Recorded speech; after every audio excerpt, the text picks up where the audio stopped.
প্রিয় বন্ধুরা, চলে আসলাম আমার দেশের বাড়ি মাদারীপুর। সেই মাদারীপুর জেলা চলে আসলাম দেশের বাড়িতে। দেখেন কি সুন্দর, হ্যাঁ? এটা কি পাট, সেই সোনালী পাট, যেটা বিদেশ থেকে আমাদের প্রচুর টাকা আসে। সেই পাট ক্ষেত দেখেন কি সুন্দর ক্ষেত, অসাধারণ। যারা অবশ্যই ফ্রি থাকবেন আমাদের মাদারীপুর জেলায় চলে আসেন। অনেক সুন্দর সুন্দর জিনিস আছে দেখার মতো। মনে চায় এই পাট ক্ষেতের ভিতরে হারিয়ে যাই। অসাধারণ, কি সুন্দর পরিবেশ, খুবই ভালো লাগতেছে আমার কাছে।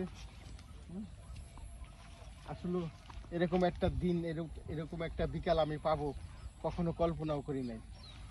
খুবই আমার কাছে ভালো লাগতেছে যে বাড়িতে এসে আসলে এরকম সুন্দর একটি পরিবেশ পাবো, এরকম সুন্দর একটি জায়গা পাবো।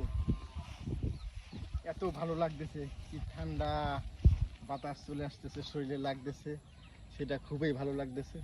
এদিকেও দেখেন কি সুন্দর জায়গা, এই যে গাছগাছালির অভাব নেই, গাছগাছালির কোনো অভাব নেই, কি সুন্দর জায়গা। আসলে এই যে দেখেন কি সুন্দর মাটি। এই মাটি তো আসলে আমরা ঢাকায় যখন থাকি, শহরে যখন থাকি, শহরমুখী যখন হই, তখন তো আমরা আসলে এই মাটি পাই না। হ্যাঁ? কিন্তু আমার মনে চাচ্ছিল এই খালি পায়ে মাটিতে হাঁটার জন্য। আসলে তখন সেই পরিবেশ নাই, এই জন্য হাঁটতে পারতেছি না। অবশ্যই সকালে চেষ্টা করব এই সুন্দর মাটি দিয়ে হাঁটার জন্য। ছোটবেলায় আসলে এই মাটি দিয়ে কত খেলা করেছি, কত দৌড়াদৌড়ি করেছি, এই মাটি দিয়ে হাঁটছি, এই মাটিতে শুয়েছি। আসলে সেই স্মৃতির কথা এখনো মনে পড়ে।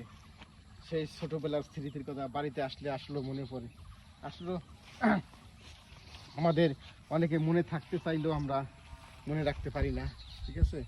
কিন্তু সময়ের কারণে আমরা পারতেছি না, এই জন্য আমরা সময় পাই না। তো আজকে আমার কাছে খুবই ভালো লাগলো যে এই ছোটোবেলায় এত খেলাধুলা করতাম এই মাঠ দিয়ে, এই জমির উপর দিয়ে।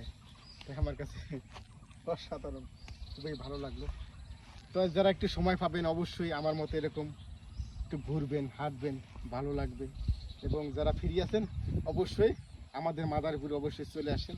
কি সুন্দর জায়গা দেখেন, কি সুন্দর গাছগাছালি, হ্যাঁ, অভাব নেই।